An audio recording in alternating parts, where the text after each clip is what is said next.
Hey, everybody, it's a new year. It is 2025, and we are back. The first edition of 310 to left of the new year. Just in time to wish everybody a happy new year, because as of tomorrow, we stop wishing happy. 1 year, 1 week. I think you get 1 week to wish everybody a happy new year, then stuff it in a sock and just say hello when you see, hey, everybody. Tom Caron here, along with Julian McWilliams of the Boston Globe and Lou Merloni of everything, Nesson, WEI, and anywhere else you want to hear him. Happy New Year, guys. How you doing? I'm awesome. Great to be here. Sorry, Lou, I should have deferred to you first. Go ahead. No, I was letting you go. No, I'm good. I'm good. Here. Everything is good, TC. Just like every other Red Sox fan, I wake up every day looking for more news. Yeah, and just like every other year, the last few years, there is no news to report. By the way, that was one of those great. I did that intentionally. Nothing better than being one of two guests on a show and having someone leave it open-ended. You don't know who jumps in first. Right, so clearly Julian has taken the role of the alpha dog here in this episode. Oh, good. Podcast veteran that he is. No, you guys are the legends. I'll just follow you guys' lead. Just awkward silences. Nothing better in a podcast than an awkward silence. As two guys look at each other off screen. Julian, I'll make it easy. Let's start with you. How'd you spend the holidays, and how were the last few weeks? Did you get to enjoy it? Were you like Lou, sitting in a corner of the room refreshing Twitter to see if any was coming to the Red Sox, or did you actually enjoy time with your family? Well, I was doing that, but I was also enjoying time with my family because I didn't expect anything necessarily to happen. My family went out west. My wife's family's from the West Coast, from the California area, Southern California. So we were out there, and it was good. And I got my number 2 on the way in April. Ooh. A little boy. Yeah, so I got a boy girl. So now I'm having put the ball in his left hand. Pitcher, outfielder. See what happens. I'll tell you real quick. This is a true story. My youngest son, Robbie, is left-handed. And I was so fired up. I mean, he's left-handed. He was a little kid drawing with his left hand. Got him a left-handed glove, and he put it on his left hand and threw right-handed. He literally does everything left-handed except throw a baseball. The only damn thing that can make you any money being lefty is throwing a baseball. And he doesn't. He throws right-handed. Broke my heart. This is true. You don't want to limit him. My kid was a righty right out of the gate. I mean, you can't play first, you can't play second, third, or short. If you're left-handed. Yeah. So I didn't want to put any limitations on him at all. He can still throw 98 if he wants and be on the bump. So, the toughest part is the toughest part here, and Julian, you'll see this, like the hand-me-down stuff. He does everything else left-handed, so he couldn't use his brother's hockey sticks, couldn't use his brother's golf clubs, had to buy new everything.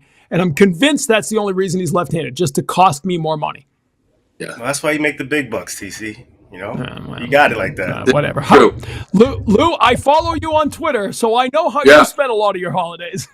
Yeah, the rest of your holidays. Yeah, bored, right? And it was actually nice because we didn't do too much. We went out to California for 4 or 5 days after Christmas. But yeah, constantly just sort of looking at it, sitting there late at night, battling people. On Twitter, X, whatever we call it, because a lot of times I just get bored and I see some things and I just want to react. It's fun, right? It's fun for me. It's a way for me to get out my built-in frustrations while I sit around and wait, which is kind of what we're doing right now. Although I think the starting rotation, I think you're happy with. We'll get to the baseball stuff. First, I got to ask you about this visit. Jared Carrabis dragged you along to McCoy Stadium. That was some of the saddest stuff I have ever seen. That had to break your heart for somebody who spent as much time as you did down in McCoy Stadium. Yeah, it did. I hadn't been down there in a long, long time. And you could see from the outside. But then when they allowed us inside, walking around, and you get in the stadium, and I know they auctioned off some seats, so some sections were missing, but somebody had gotten up there and throwing chairs and everything through like the press box and the media. Windows were busted. Glass was all over the place. Chairs were on the field. I mean, it was hard to see. Hell, I parts of 7 seasons there, right? 96 to 02, I played a game at McCoy. Now I felt like it was never more than 30 or 40 a year, but still, that place, and they were asking me about memories, right? Like at McCoy on the field, and I'm like, not that many great memories on the field. I went out there and played, tried to get back to the big leagues. It was more off the field. It was more of like meeting the fans and getting to know the fans. year 1, year 2. By the year 5, year 6, you're asking how the family's doing. And I still have some of those relationships today. It was a family. And, of course, being close to home, my mom and dad never missed a game. My family didn't miss too many games. So it means a lot to me. It was really hard to see it the way it was. Yeah, I'm still disappointed the toll on the expressway was never named the Lou Merlone toll. True. Because you spent more time going up and down 93 those last couple seasons than any player in history. I got a new car since I've been to Pawtucket in 02, and for some reason I jumped in and I went to GPS, and they're like, "I've got you. I know what this trip is. Get you right to McCoy." Like, it was like it's built in my GPS the rest of my life, how to drive to McCoy. All right, it's still early enough to talk about New Year's resolutions. I don't care what you guys are doing to be in better shape or better husbands or better whatever. Be great. Right. Awesome. What about the Red Sox? Can we get some New Year's resolutions for this team? Julian, what do you got? What does this team need to resolve to do in 2025? Alex Bregman. How about that? I think the fact that he's still out there tells me that should be a New Year's. There's your right-handed bat. There it goes, right there. Alex Bregman, New Year's resolution. Red Sox, third base, second base, whoever. But have him on the Red Sox. Mm-hmm. Yeah. In light of kind of mentioning Bregman, I would say 2025 resolution would be respect veteran leadership and know that it matters. You have a bunch of great young players in the big leagues. And yes, you have 3 guys in the minors that you think very highly of. But when you go through the history of it, when a young kid comes up, there's a veteran standing right next to him at the batting cage, asking him why he does this, why he does that. What are you thinking at the plate? In this situation, what's going through your mind? That stuff is extremely important. It's important to have one of those guys in your rotation. It's important to have a couple of those guys in your bullpen. And it's important to have a couple of those guys in your lineup to help these young kids on their early journey here in the big leagues. Like, that stuff matters. And Bregman answers that. They need more of that. Some would call them adults. All right, I'll add to that. And my New Year's resolution ties in with yours. Spend some money. And spend it on Bregman. That sounds great to me. And listen, I truly believe you should never spend money just to spend money, except maybe in this case. Because Red Sox fans need a sign. Spending money on a guy like Bregman, even if you have to overspend, even if it's a year or two more than you're comfortable with. When I was at the winter meetings, Craig Breslow talked about having to do uncomfortable things. He said they did that when they traded away 4 really good prospects to get Garrett Crochet, and that was a great deal. Well, be uncomfortable with the money you have to spend to bring in that adult, to bring in that veteran. Yeah, I always tell the story. When I was a minor league broadcaster doing minor league hockey, I was on the bus and I used to play cards with the players in the back. And I was awful. They would do it all the time. I didn't play a lot of cards. But I would lose all this money. Barry Trotz is our head coach, went on to be one of the great NHL coaches in history. And he pulled me aside about halfway through the season and goes, "No, I've never seen the guys so willing to do interviews and do stuff with the radio guys." And I've been talking to them, and I finally figured out it's because you lose money to them all the time on the poker table. And I kept playing poker because I understood that it was opening doors for me in my job. Sometimes you have to spend money just to spend money, just to open doors. Open the doors to the fans. Spend the money. Why not Bregman, Lou? What would be one thing that would keep you from bringing in Bregman? If it became 6 or 7 years, where's the bridge too far to get Bregman? I guess it would be length of contract. When the offseason started, we all based on predictions, and it was like 7,200. And you're like, whoa, is this where the offseason is going to go? Now I feel like if he got that, he would have signed already, even if it was north of the border, which I don't think he wants to go to. I don't think anybody wants to go to. I think they see the writing on the wall. Vlad is leaving. Their staff is getting old, and that's a complete rebuild in a year, maybe less. All-Star break. I don't know. But, when it comes to Bregman, it would help if you kind of made an offer. From what I had heard, they hadn't yet. And it confuses me because, Bregman, you mentioned, Breslow speaking, saying that he wants to add, they're still in the market, he's looking for a right-handed, middle-of-the-order impact bat. Well, maybe they're just waiting this thing out, and they'll make an offer when the market comes back. I don't know. But if it's not Bregman, who exactly is that right-handed, middle-of-the-order impact bat that we're talking about? There's nobody out there. And this was after, I believe, Teoscar had signed. So I'm just trying to figure out where it's going, which made me thinking about trades. I don't know. But if you can get Bregman for 4 or 5 years, I don't know why it's not already done.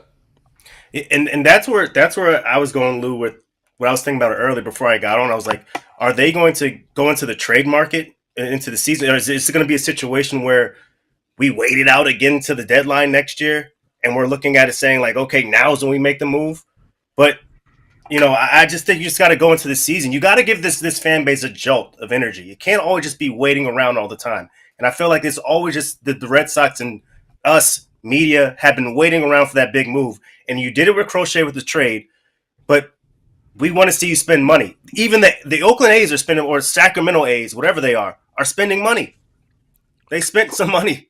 They spent more money than the Red Sox this offseason. So it's about time they open up their pockets. It feels like Jordan Montgomery last year, doesn't it? Like, I know it's a totally different situation, totally different position, but we were sitting here in January last year talking about how Jordan Montgomery was the perfect answer to what they needed to do to kind of finalize the offseason. And he was just there. And there was a lot of reasons why it seemed he wanted to come here. And they just never got it done, obviously. And I know it didn't work out. Maybe that's what part of the problem is, right? They can point to Montgomery and say, but we could have got him. Look at the season he had. But it seems by all accounts that Bregman wants to be here. And I don't see any reason why the Red Sox wouldn't want him, because when you talk about a leader, you talk about an adult in the room, Lou, this is the guy who is a winner, who has history with your manager. He checks all the boxes as a guy who can come in. And, I've heard you talk about it, Lou, a veteran who can stand around the cage and talk hitting. Right? You think of what Kyle Schwarber did at the end of 2021, how he turned this offense around just by being that adult who could talk about his experience. JD Martinez, what he did when he came in with this team and ultimately led them to a championship. They've got a lot of really good young hitters. Rafael Devers, the best hitter on the team. He's not a guy who's going to stand around the cage and talk hitting. That's not his style. They need that guy, don't they, Lou? Yeah, I mean, listen, even Hall of Famers. Talk to David Ortiz, like early in his career, or everybody that's played with David Ortiz once he became Big Papi. All those young players, Pedroia, everybody just talking, hitting with a veteran guy.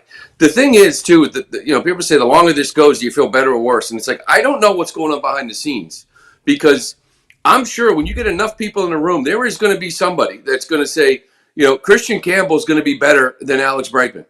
By year 2, maybe even this year by our calculations. And that's all fun and good to say something like that. But it's, Bregman's a guy that can play second. He can move over to third maybe eventually. Maybe Devers does eventually make that move. You can open up a spot for Campbell. Campbell can play left. Like, we got to stop banking on these kids. We've got enough up here right now that are promising. We got others that should be depth, in my opinion. So it's like, you can talk yourself into a lot of different things with a lot of different voices in a room, which is kind of the fear, right? Just, no, we're going to keep waiting for these kids. And if that's the case, I mean, when was Xander Bogaerts ready to win a World Series and be that leader? When was Mookie ready to be that? In 2018? Well, when did he come up? What was it, 4 years later? And even then you needed JD. So you don't want to wait for that. You just don't. It's unfair to Christian Campbell and all these other guys to put that amount of pressure on him to say, hey, he can be better than Alex Bregman. Sure, maybe, possibly. But once you get him, you don't really know until you really get them to the fire. Here you have a sure bet, right? You know what Bregman does. The guy plays over 150 games. He posts. He played through the elbow injury this year. Like, the dude is a gamer. He posts. And you talk about that adult in the room. I think last year that's sort of what they sort of lacked, right? Like, yes, you had the older guys like Ref Snyder and all that stuff. But Ref Snyder's an everyday player. Rafi didn't want that position as a leader of the team. And Duran, I don't know if he has sort of the makeup to be that. I think he should be a guy who just say, hey, go out there and play. So I think you need somebody in that room has been through this, who has a World Series pedigree, and obviously Bregman brings that. But we can talk for days on that. But I just think do something. All right, there could be another option. Lou mentioned trade. We'll get to that in a minute. First, I got to tell you about some of our other about our other podcasts that have become so popular on this. And the Bruins, midway through the season, there's a lot to worry about with the team, but there's been flashes under Joe Sacco. Will the Bruins not only get back to the playoffs, how deep a run can they make? We check in on some of the NHL's greatest as they drop by to find the answers. It's NESN's Hockey Hub podcast. Hear from current and former Bruins every week, as well as the latest goings-on around the hockey world. You can find it on YouTube, Spotify, Apple, Amazon, wherever you get your podcasts. All right, guys, another adult that's been discussed, Nolan Arenado. A lot of talk that the Cardinals would like to trade him, and there's a lot of talk that he would absolutely love to come to Boston. You see some of the reports that he has already invoked his no-trade clause, but reports are that he would waive it to come to Boston. We know the relationship he has with Trevor Story. But over the last couple of years, there's no doubt his bat has not been what it once was. 10-time Gold Glover. We know he can play third base. Lou, would he be a fit? Could he be the guy instead of Bregman? Yeah, you see, he could be, but Bregman's just a lot cleaner because I think the willingness to play second. Like, Arenado for 3 years, and you could probably get him for $50 million or so. They'll eat some money, and you won't give up a prospect. So it's a good fit, and you're right. Like, I think he desperately is trying to or wants to play here in Boston. It's just, okay, now, I thought this was more of a possibility because I thought they were going to have to maybe use Costas to get pitching in the offseason. Devers goes to first. So does Devers go to DH? Like, taking him off the field completely to me is pretty drastic, at least to start the year, right? And not put him at first and just say you're the DH. And now Yoshida. We got to move Yoshida. I don't know, you DFA the guy. He's still a pretty good hitter. He just may not be what you want. So it's very complicated when it comes to Nolan Arenado. If they made it work, sure. Yeah, he's one of the best third basemen of his generation. That's what's different between him and Bregman. He stays at third base. Bregman came up a shortstop his whole life. Moved to third because of what Houston had. He can play second base, but it's just very complicated. But I would take him. Certainly. Julian, I would take towards that end. Julian, let me ask. I want to ask you specifically about this because he mentioned Yoshida. Now, Chaim Bloom was the guy who got Yoshida in the first place. Chaim Bloom is in St. Louis. Could you work Yoshida into a deal to bring Arenado here to at least clear up the DH spot? I think so because I think Chaim is still very big on Yoshida. I think he's still very, very bullish on Yoshida. He says, Chaim's been under the impression is that, he's a guy that you just got to let him play. He has to be out there. He has to play. So if he doesn't play, he was sort of a platoon DH last year. That doesn't necessarily work well for him. But, you look at the Arenado thing. I'm with Lou on that. It's like, look, if you have an opportunity to bring him here, certainly you bring him here. Like he said, he could probably shore up the defense, right? They've had issues with their defense. He has a history of Trevor Story. But again, you're talking about a guy that's probably 33, 34 years old who's had a bad couple of years.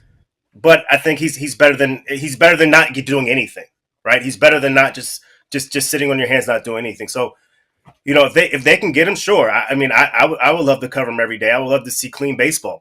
I would love to see a team that didn't make as many errors as they made. I would like to see Trevor Story and Arenado back, playing as their two-man game that they had all those years in Colorado, and shoring up the defense. So, but I think ultimately, it just makes the most sense to go out and get Bregman.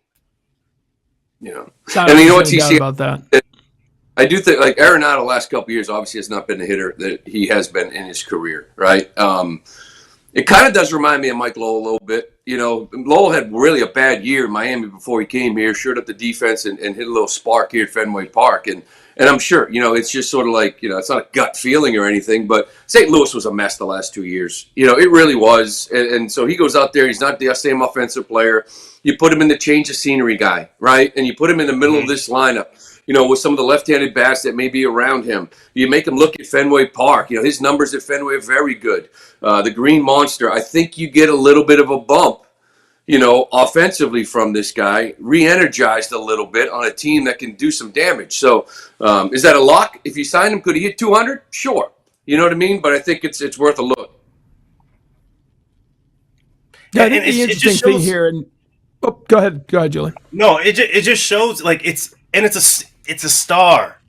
It's somebody here who's like, yes, sure, the numbers are the numbers, but get us intrigued about something, right? Like prospects, sure, but bring somebody in here who's established. Bring somebody in here who knows what it takes. Bring somebody in here who's a gamer. And if it's not Bregman, then certainly make it seem Arenado. But like you said, TC, I think for me, the main thing is the Red Sox just have to, or they're going to have to open up their pockets for somebody. That's not Yoshida.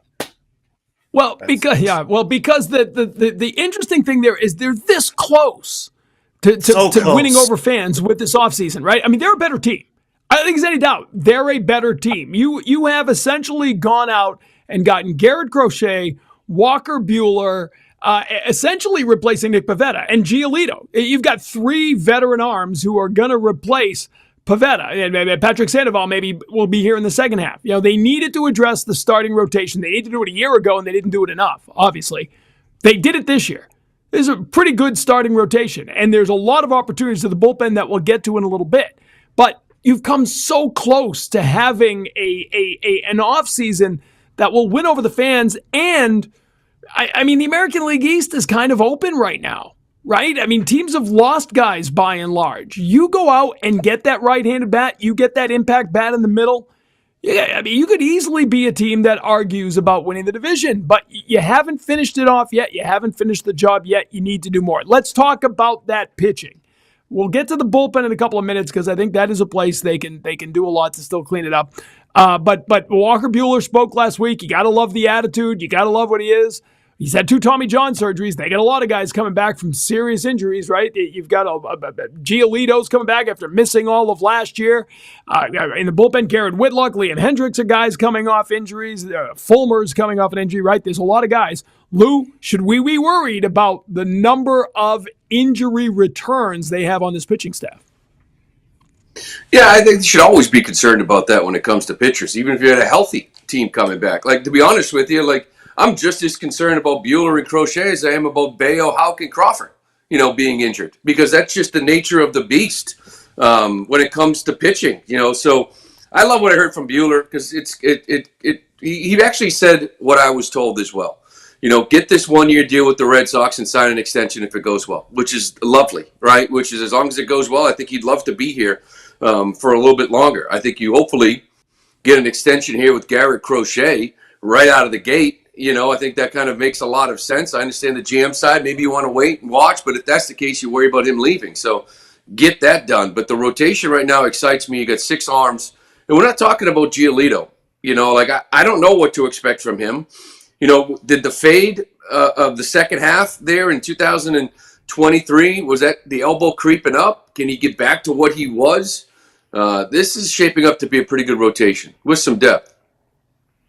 Yeah, the Crochet thing fascinates me the most, right? Like, you're talking about a guy that wasn't a starter 2 years ago, right? And came back from Tommy John surgery, and we knew who he was, but we didn't know what he was as a starter. I remember seeing him in Chicago that first time, and I was like, whoa, this guy actually has something. He dominated the Red Sox, right? And then he came back and he got hit around a little bit. And I believe when they came back the last time, he got hit around a little bit as he sort of waned in toward the end of the season. But I think you're looking at a rotation that's probably, arguably one of the best in the big leagues, if they can stay healthy.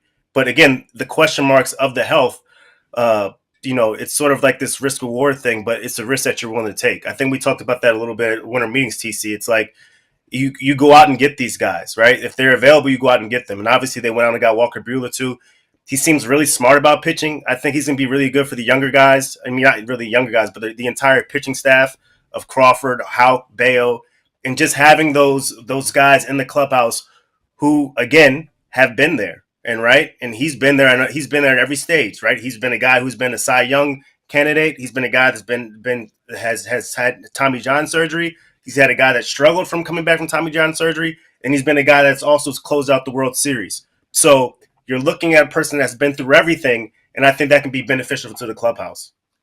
Another thing, TC, too, I feel like this rotation, they all had their build-up year last year, right? Which, so like Cutter Crawford, building up to 180 innings, 30 starts. Same thing with Tanner Houck. We thought he'd be a reliever when the season started. Garrett Crochet building up to 140 after he had 101 innings in June going into July. Everybody knew that wasn't going to hold up. But 1 year off Tommy John. Same thing with Walker Buehler. We've seen that. Guys come back from Tommy John. They don't look right. But all of a sudden, at the end of the year, they pop. So they're all of these guys coming off of build-up years, except for Bayo, really, who has had 2 kind of full years. And hopefully he just takes it to another level as well. So it'll be interesting to see all these guys coming back, whether it's injury or just lack of maybe experience in the rotation, see what they're like year two. Julian, 6-man rotation. Do you think they start there? I ultimately think they do, right? I think it's ultimately, I think, to protect Crochet a little bit, to sort of get him into a situation where, here they're not having to reel him in toward the end of the season, right? Because you do want to be in contender mode. So I do see them starting with the 6-man rotation. I don't think it'll necessarily stick. And by the way, Walker Buehler didn't necessarily sound too thrilled with it, but he was saying, "Hey, I'll do whatever's best for the team." But as a pitcher, you do want to go out there and post 30+ starts. But ultimately, I think they get back to a 5-man rotation. But I do think they start the season just to see what they have. I'm not so sure they do. And I'll say, first off, you got to get through camp, right? Last year, you lost a couple of guys kind of out of the gate. So I think if everybody gets healthy, it wouldn't surprise me one bit if Cora kind of pulls Cutter aside and says, "Hey, man, you're going to be dominant out of this bullpen. We're going to stretch you out a little bit. And by mid-May, we're going to need you in this rotation." Because the problem with the 6-man rotation that I have is that, think about April. If a guy gives you 5 innings, you pat him on the ass and say, "Thanks a lot. I appreciate it. Good work." But there's some 4-inning starts. There's some 5-inning starts. Now, instead of 8 guys in the bullpen to cover that rest of the game for the rest of the week, you have 7. So that puts a huge strain on the bullpen with 7 guys covering 4 innings a night, every single night. Now, they've got some flexibility with some options, and they can get creative and use a guy for 3 nights in a row, option him down, bring another guy up. They've got that kind of depth in the bullpen. But I just think it puts a huge strain on your pen. Now, I think the 6-man is like a spot start, right? And maybe they love to call a guy up once in a while, but I could see Cutter being a long guy out of the pen just to start the year. I don't think there's any doubt about that. Well, let's talk about the bullpen, but hold on first, because as we all know, the NBA season is rolling, and the big question is, will the Celtics repeat and claim banner 19? You got some questions after that loss to OKC. You can find everything about the NBA and what's going on with the Celtics. Nesson's basketball podcast, Hold My Banner, is available on YouTube, Spotify, Apple, Amazon, and wherever else you find your podcasts. All right, let's talk about that bullpen then. Who's the closer, first of all? Is it Hendricks? Is it his to start? Where does Garrett Whitlock fit into this? Is Michael Fulmer an 8th starter? Is he a reliever? I mean, there's, for a team that I think has some depth, probably the best pitching depth we've seen here in quite a while, maybe back to 2018. There's still a lot of questions about where guys fit in, aren't there? Yeah, I think. Go ahead, Lou. Go ahead. I would say you got to see what Hendricks looks like in camp, right? You got to see if he'll have an opportunity to do it. I think Chapman can be a guy that can close, although you probably ideally love him for the 7th and 8th whenever the lefties come up. I think Slayton is there. You like his arm, and Whitlock, we don't know. So, yeah, there are a lot of question marks, which is why I'd love for them to bring in one more dude. And I don't think it's going to be Tanner Scott at 480. I like Jeff Hoffman, even Kirby Yates, like one more high leverage Chris Martin type guy that you kind of feel good about coming into the year, because there's a lot of potential. There's just a ton of question marks about which guy it is. And don't get me wrong, because people have always said this, great, here we go, closer by committee. It never works. Well, it never works because you never have closers. You just have situational guys. Like, it never works if, like, Winkowski and Bernardino's your closer. You know what I'm saying? But if you've got Hendricks and Slayton and Chapman, you can do a closer by committee because they got that kind of stuff. Yeah, the Slayton thing I think is really interesting because, we saw him after he came back last year. The entire year he was dominant, but then when he came back after the injury, it was like, whoa, he's taking it to a new level, right? And I think, do you throw him into the closer role now because he's had a full season underneath his belt? I don't know. It might be a little bit too early. What does Liam Hendricks look like? He could be like he said he was going to be back last year. It didn't happen, and this is his first year back from Tommy John. We have seen guys, i.e. Walker Buehler, look bad their first years back from Tommy John surgery. So like Lou said, you do need somebody else to shore up that bullpen. I just don't know if it's going to be Hendricks. I don't know if it's going to be Chapman because he's had his issues, his struggles in the past as a closer. He got his role taken, obviously, in 2022 from Clay Holmes while with the Yankees. So who do you turn to? But What I will say is, though, at least they have some guys that at least throw hard that are lefties. Finally, I'm finally looking forward to seeing somebody who throws hard from the left side, because that was been an issue for them the entire year. I mean, since probably last 3-4 years, right? You look at somebody like AJ Puck coming out the bullpen last year, lights out. Who do the Red Sox have after that? They threw it's a whole bunch of guys throwing at 89 to 92 miles an hour from the left side. You can't live like that. Don't you feel like there's about to be a run on relievers, though? Like there haven't been. There's been only a couple off the board, and one of them, Holmes, was signed to be a starter. I mean, there really hasn't been that. You feel like after Fried went, all of a sudden pitchers started moving, right? Like Tanner Scott's going to sign somewhere, and then I feel it's going to be musical chairs. Everybody's grabbed. Red Sox really do. I mean, get a right-handed bat like we talked about. Go get one of these relievers, and you've had a pretty damn good offseason. You're that close to really having your best offseason, I think, in 5-6 years. Don't you think, Lou?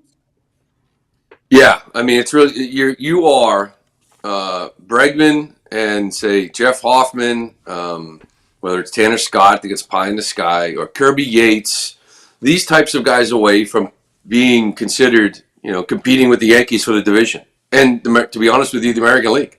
Like, there's to be in the mix, right? Just to be in the mix, and you're that close to it. I agree. The relievers will start going off the market, but I want to see a guy with swing and miss, And when you look at it, I don't care how old he is.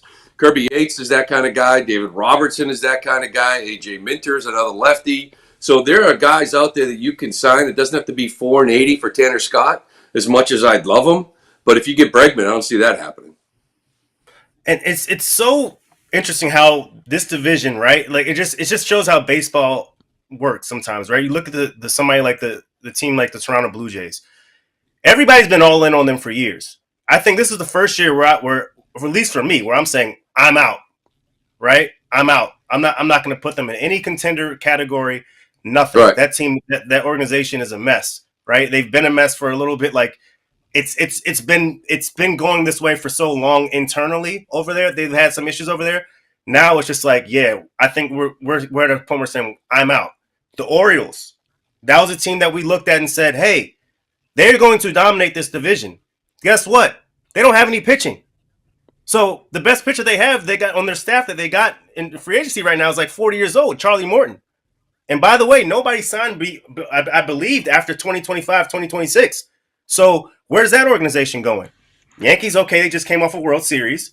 And Tampa Bay, you always assumed would be there, but they've had a huge overhaul as of late. So this division is no longer the best division in baseball, and it went from being the best division in baseball to not being the best division in baseball seemingly overnight. Yeah, and Julian, real quick, hang on, Toronto. I got to ask about Toronto just because. Yeah. I mean, has there ever been a window of opportunity that did nothing? Like nothing. I get, teams have a window of opportunity, like and not win a World Series, fine, but they didn't win a playoff game in this supposed age of their great lineup. They went out and brought in pitching. They did, in my mind, just about everything you could do and did nothing with it, Lou. Well, talk to me about Baltimore in 3 years, because they're going down the same road thinking they can lose Burns and Santander and still compete. I don't know what the hell they're doing. But you're right, Toronto, there's a reason why nobody wants their money. Forget about the travel sucks and the taxes and everything else are awful. It's just that they know Vlad is leaving.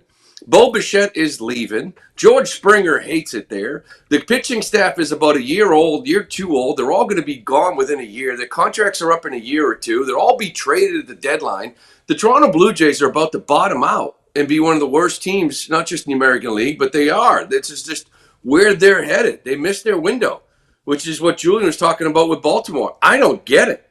Like, you got all these prospects. I don't know, pick your 4 or 5 you like, trade everybody else, and go be a powerhouse for the next 5 or 6 years. Instead, they can lose Corbin Burns, replace him with Morton, and you lose Santander. That's a dangerous bat in your lineup. Like, I don't know who the Baltimore Orioles are anymore. 40 what pumps. They are 41, like, how do you replace 41 homers? Switch hitter. Tyler O'Neill. But we've seen that, like, hopefully. Let's pull the fence in. Yeah. That's how you do it. Yeah, you don't replace 40. You pull the fence in, and everybody gets 5 more. I mean, that's thank God. But what happened? What happened to new ownership in Baltimore? They're going to outspend everybody. They're going to put together this all-star team. I mean, what happened to that? When they traded for Corbin Burns last offseason, I said, be worried. because they would never trade for Corbin Burnes and not extend him. And with new ownership, once they got new ownership, they made that trade and said, damn, they're going to extend Corbin Burnes. They're going to trade 3 or 4 prospects, bring in another veteran bat, bring in another veteran starter, and they are going to take over. Instead, all this guy does is throw a few hats into the crowd and expect the fans to love him. Dude, it's about wins. Like, go try to win. I don't know. I'm just happy they moved the fence in because it was the ugliest thing. It's terrible.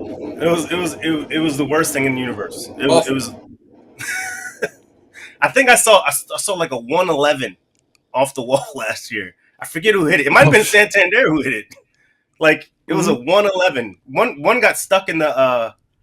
They were hitting the ball so hard one day. I think no. Is this the right field? No, this is another. But yeah, I saw a 111 off the. But it just became it just everything died out there, and we'll never see Manny high five a fan out there before throwing it in to double up a guy. I mean, it's not the same. We all know that, right? Yeah. But it's hang on. But like Steve Cohen comes into the Mets, and love him or hate him, he's throwing money around and making that team relevant again.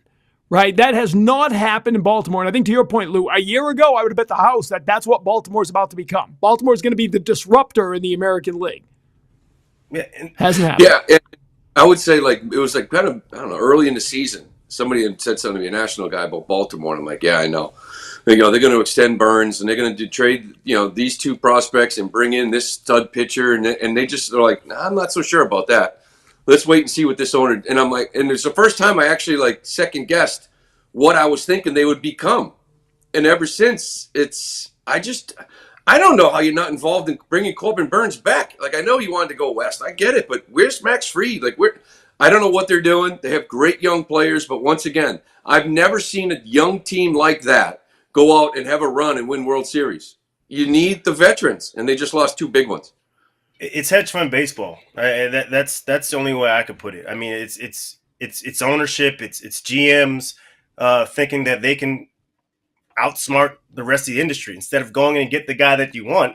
They say, hey, maybe we can make it up with a 2-WAR guy, a 3-WAR guy here, and that's your Max Fried, right? And it doesn't. We all know it does not work like that. But everybody else thinks they can outsmart the industry, with the exception to the Dodgers. Obviously the Yankees went through their little thing where they thought they could outsmart the industry, and they're like, no, we need starting pitching. We probably shouldn't strike out as much, right? It's like they went through that, but it seems like the Orioles, they're going to look up, and like you said, they're going to be the Toronto Blue Jays, and they'll be like, dang, it's too late. We've missed our window. Mm-hmm. Which leads us to where the Red Sox are, and we'll get to that in a minute, but I want to tell you about NESN's daily sports podcast. It's called Boston Has Entered the Chat. You can enter the conversation by tweeting using the hashtag NESNChat or email thechat@nesn.com. Boston Has Entered the Chat. It's available on YouTube, Spotify, Apple, Amazon, wherever you get your podcasts. All right, we talk about what franchises are, and here's a sign that bothers me, that the Red Sox were not one of the 7 reported teams invited to meet with Roki Sasaki. And that is not a good sign. What does it say about the Red Sox, guys? That I understand the West Coast, right? We all kind of felt like a Japanese player is going to have his choice. The money's going to be pretty similar wherever you go. I understood the West Coast.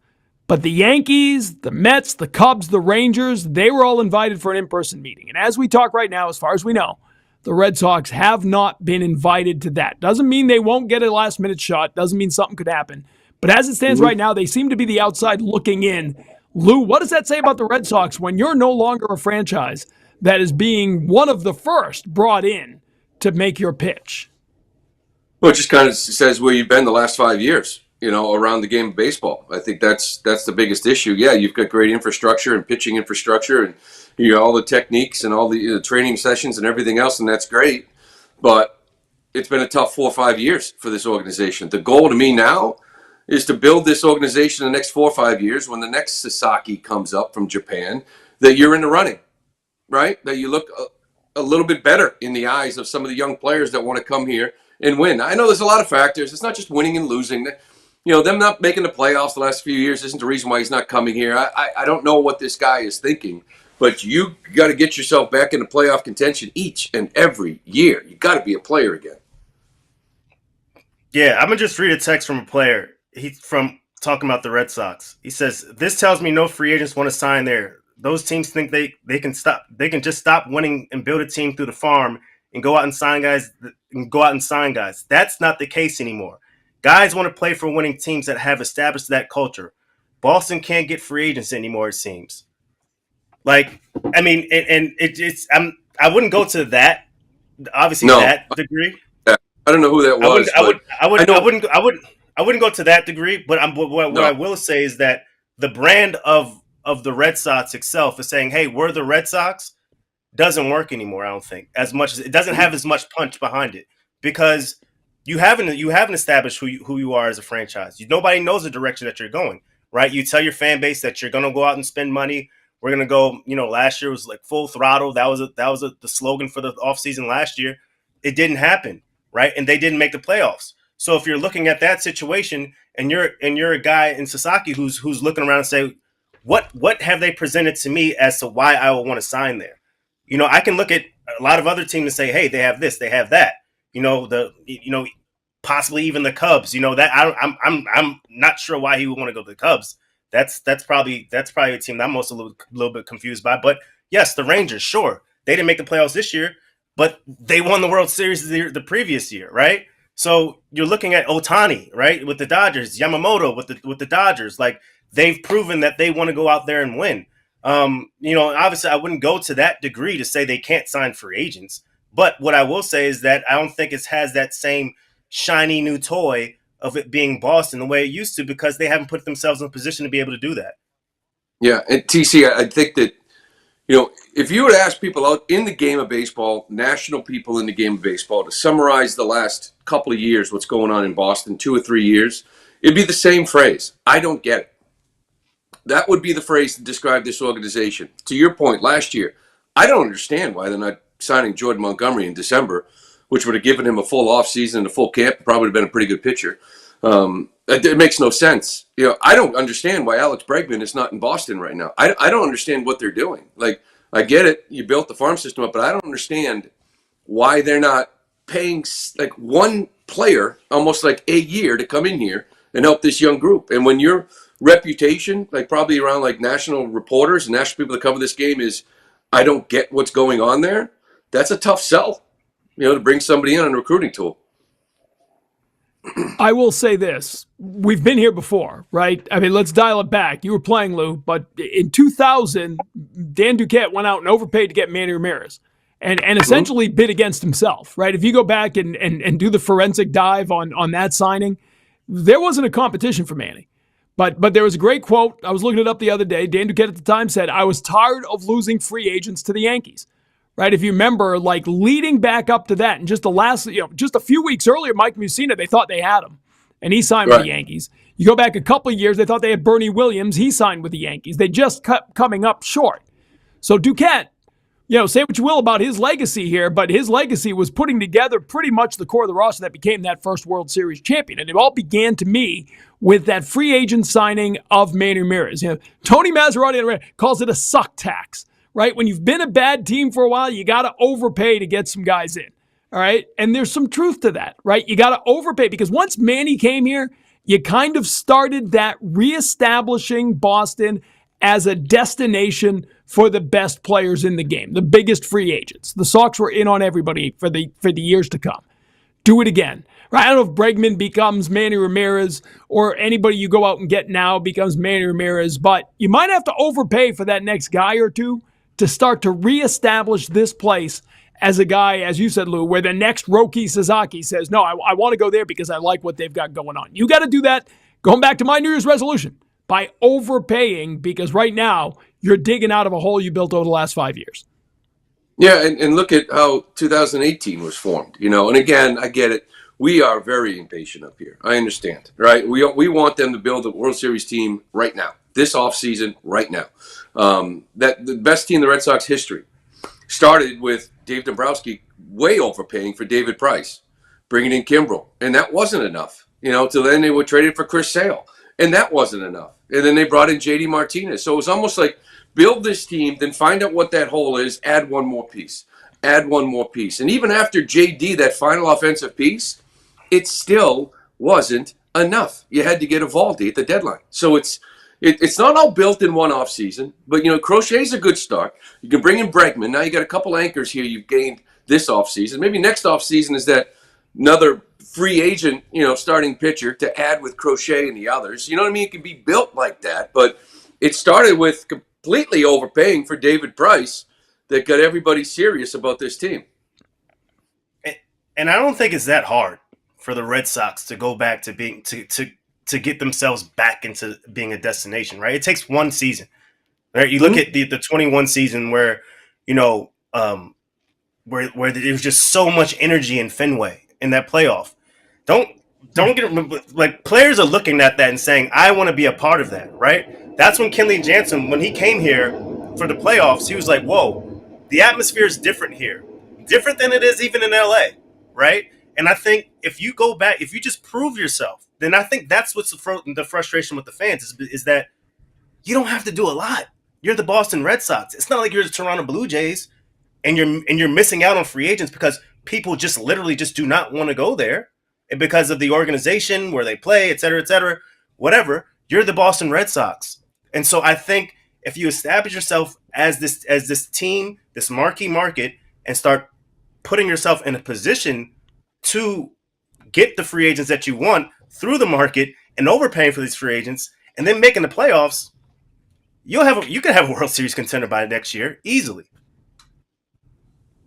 And you're doing it at a time where the prospects are matriculating, right? Now you are ready to see this core. You compliment the piece. So I want to ask you guys this. I mean, I always like to do these types of things on podcasts. Throw a question at you. Julian, I'll start with you. Name one player not on the Red Sox roster last year who will surprise us. And it could be a minor leaguer coming up. It could be a guy they're going out to trade for. Give me a name. We've talked about a few. We haven't talked a lot about the project. Give me one guy who was not on the team last year who's going to make an impact on the team in 2025.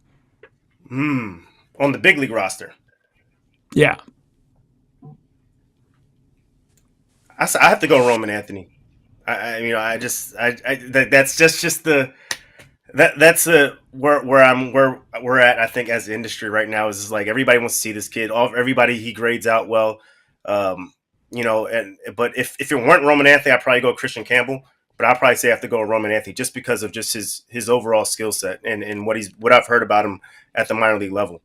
But that's probably an obvious Lou, before I ask you the same question, if Roman Anthony's in this outfield, who's not? Like, how are you making this outfield work next year if Roman Anthony's on this team? Somebody got hurt. That's all. Somebody got hurt. I don't know if he makes it out of camp. We'll see. I really don't want him to. Like, I want these guys to, preferably all of them, to be in AAA. So when someone goes down, we get to take a peek and hopefully a great young career starts. That's how you build depth. That's how you build a great team. But to me, the biggest impact is the guy you acquired, the notorious PIG. Crochet, the absolute pig. Like the guy on the staff, that's the ace. Like the dude is like a monster. Like he is up there with Scooble. He will be up there with Scooble. Oh, he is. Let me do that over. I don't know what I was thinking. Too late. No. You took your swing. No, can I go Bueller? Can I go Bueller? I don't know what I was. There you go. I was like, that was my take. No, you took mine away. No, you said Roman Anthony. I'm saying Walker Bueller. Because I think now with Crochet at the top, and by the way, I owe you money, Julian, because I had way under on the first pig reference of the day from Lou. 48 minutes, so we got a pig reference from Lou. Oh, man. But Walker Bueller, because to me what Walker Bueller, listen, Garrett Crochet is the top of the rotation guy they haven't had, but Walker Bueller is the difference. Adding that second arm makes this a completely different rotation. Cooper Criswell was your number 5 last year. Now he's what, your number 7? Like, what a difference that. Remember a couple of years ago, or maybe it was 2 years ago, that Alex Cora finished the season saying, I need guys pitching in Worcester who can step up and pitch at the major league level when we need it. And they haven't had that, right? You've been cobbling together bullpen starts and bullpen days and trying to make different guys starters, Winkowski and Kelly and different guys. Now you're going to have a guy or two. They're not going to like it, but you're going to have a guy or two in Worcester who are going to be able to jump in and make 8-10 starts over the course of the season if you need it. And to me, that is such a difference for this team. It's where it all begins. And that's where Go ahead, Julian. Go ahead. I'll make you do redo. Let me get my redo. I'll go Lucas Giolito. I'll go Lucas right. Giolito. He got the How modified many Tommy you gonna John surgery. name everybody Hold on the roster next season? Hold on. Because he got the modified Tommy John surgery. It wasn't the full thing, right? He's been through the full thing before. He's had a full off season. He's doing well. He's going to come back and be the Lucas Giolito we saw from 2018, 2019. Book it. Yeah, That'd be a difference. By the way, my little 1B too. We're gonna go through the whole roster of guys that were in this team with the impact. But you know how many times I have sat in a booth, whether it's radio or TV, when Aroldis Chapman has come in, and right away we say, well, we know this guy. He's going to come in. He can walk the park. And 3 hurt feelings later and 3 strikeouts later, he is embarrassed the hitter. They walk off the field. We send it to TC for the post game. Like, he is still extremely filthy and throws 100 miles an hour, right? Like, we bring up the walks, and he'll have those nights. But more times than not, he hurts feelings. Like, he does. Like, he embarrasses dudes in the batter's box. He can be that dominant. You're going to have a lot of people looking up at the gun next year, which we haven't had in a while, right? You're going to have a lot of fans watch the pitch and look up at the miles an hour on the scoreboard, which is going to be a lot of fun again. In a video the other day, Bayo hit 101. Yeah. What's he doing? I'd like to see the gun, but yeah. Slow down. Hot gun. And then Andrew Bailey's going to tell him don't throw a 4-seamer when he gets here, so it doesn't matter.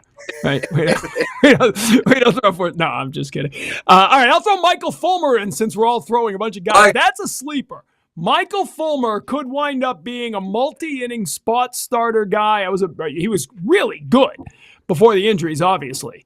If he's anywhere close to what he used to be, that's a guy to keep an eye on. But we're going to wrap it up because Julian's going to name 7 more guys if we keep this. But going. TC, one thing real quick. You mentioned about the depth down in AAA. If you talk about 2018, if you mention Brian Johnson and Velasquez's name to Cora, his face lights up. Because so many times when you have 12, 13 games in a row, like it's like, God, if we just had a guy down there that can keep us in the game for 5 or 6 innings, bring him up so everybody doesn't have to go back to back. Give everybody an extra day. That helps throughout a year. They didn't have that. They haven't had that in a couple of years. Now, last year, at the end of the year, guys like Fitz jumped in, right? And he showed he could do that. They have more of those guys that are so valuable over 162. You could have a Worcester rotation and again, all due respect to Cooper Criswell, I thought he was really good last year. But Criswell's got options. Yeah, Criswell and Fitz and Priester and another guy or two you don't expect. Like, that is a pretty impressive AAA roster. And so you're going to have depth. And you're going to have a couple of those guys that are young depth, too, that are working their way up, not just veteran guys who are filling time down to AAA. Right. But that's all the time we have. It flew by. It was a lot of fun. Going to see you all at Fenway Fest this weekend. Come on by the studio. Say hello. No Cinco Ocho show, so that's good news for the FCC. As well as, it's disappointing for me, and it's bad for Crown Royal. They won't sell as much. But that's it. We're out of time. Lou, thank you. Julian, thanks, and congrats on the new addition to the family on the way. Congrats, Julian. Thanks. All right. And for the last time, Happy New Year. Don't say it again. For all of us. Happy New Year. 3:10 left. I'm Tom Karen. We'll see you again next time.